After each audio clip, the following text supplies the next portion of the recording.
With spring training only a few days away, I thought it would be fun to talk about what the MLB is doing differently this year and how it will affect your favorite ball team. I'll be rating the changes foolish baseball style. I'll be giving a thumbs up if I really agree with it, or a big thumbs down if I think it's really bad for the sport. Now let's see if my takes will be looked on harshly or if they were okay at the end of the MLB 2023 season. So let's start with the biggest change coming, which is of course the pitch clock. It's going to be the most complicated one for the batters and pitchers this season, and definitely will cause a lot of commotion at the beginning of the season and spring training. So what is the pitch clock? You're probably asking yourself right now if you don't know what it is already. Well, the pitch clock is a 30-second timer that will be used between hitters in order to speed up the game. There will be a 15-second timer with the bases empty and a 20-second cooldown with runners on base between pitches. At the time of recording this, the pitch timer had cut the average length of a game in the minor leagues by around 26 minutes. It also has regulations which limits throws to first base, which has also resulted in an increase in stolen base attempts. This season, with this regulation effect in the minors, steal attempts per game jumped from 2.23 in 2019 with a 68% success rate to 2.83 in 2022 with a 77% success rate. We've also seen the pitch clock already be used in college baseball for the last week, and it seems to have helped the flow of the game, and hopefully it will in the MLB. If you're curious what type of pitchers might be affected by this change the most, CBS Sports put out an article saying pitchers like Shohei Ohtani, Adam Ottavino, and Craig Kimbrel will struggle because of their amount of time it takes to pitch the ball is the slowest in the MLB. Also, a pitcher like Luis Garcia completely got his windup shut down just because if he were to do the rock the baby motion, it would count as a balk to the new rules. However, I'm giving the pitch clock a good thumbs up, just one thumbs up, because it can help the league in the long run. It's going to make games feel less sluggish and probably add a lot more entertainment. So the next change some of you might have seen already just because all the memes on Twitter and things like that is the new bases. Bases will be 18 inches square instead of 15 inches square. There's plenty of reasons for why the MLB is doing this. Two of the biggest reasons, of course, is one, it's supposed to create more space for base runners and people playing in the infield, which in result leads to less chance of an injury, and two, allowing for more stolen bases. Stolen base rate has been down drastically in the last couple of years. That's mostly because of the shift and just the game changing overall. Hall of Famer Chipper Jones had this to say in 2018 about stolen bases not being so relevant in the MLB. Mind you, this is 5 years ago, but his words still last today. The game is trending toward more home runs and strikeouts and fewer 300 hitters, fewer walks and on-base guys, says Hall of Famer Chipper Jones. You deduce what you can from that. If you live with the 3-run homer and strikeout all the time, the stolen base is going to go by the wayside. He isn't wrong by any means when he says this, but another reason stolen bases were down was because of the injury risk, and that's why I'm a huge fan of the new bases. The new bases should reduce oversliding, in which a player loses contact with the bag while sliding through it. We've seen a lot of plays where MLB players end up doing something spectacular when they go in for a slide, but sometimes it just ends to career-ending injuries. Also, pitchers can only step off the mound or throw to a position player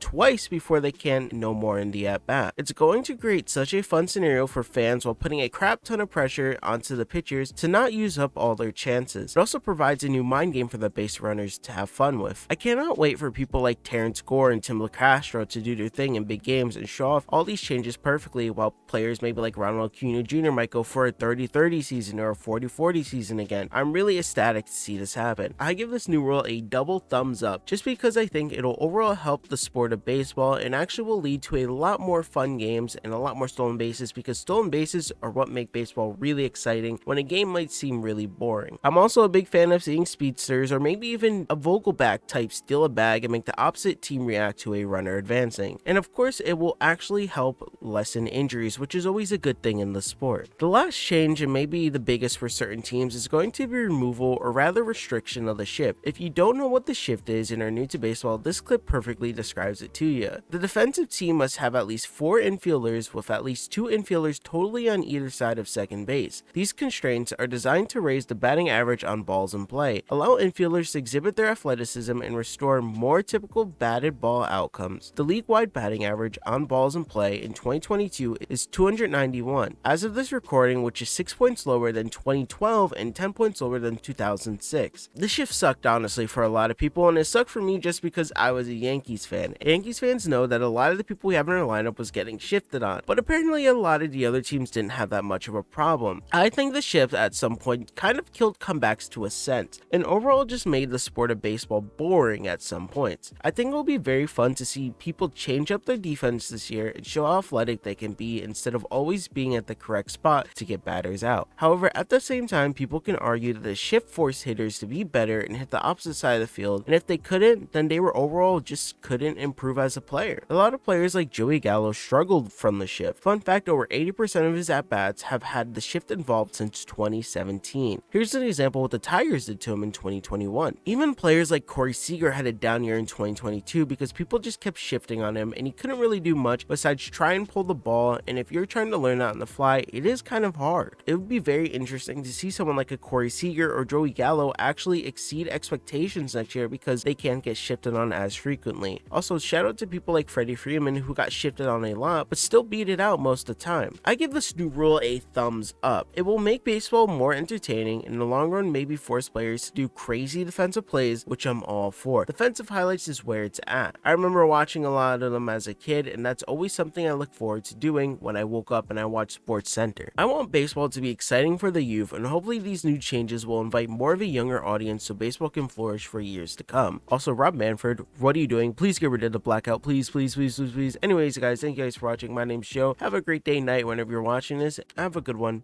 Bye.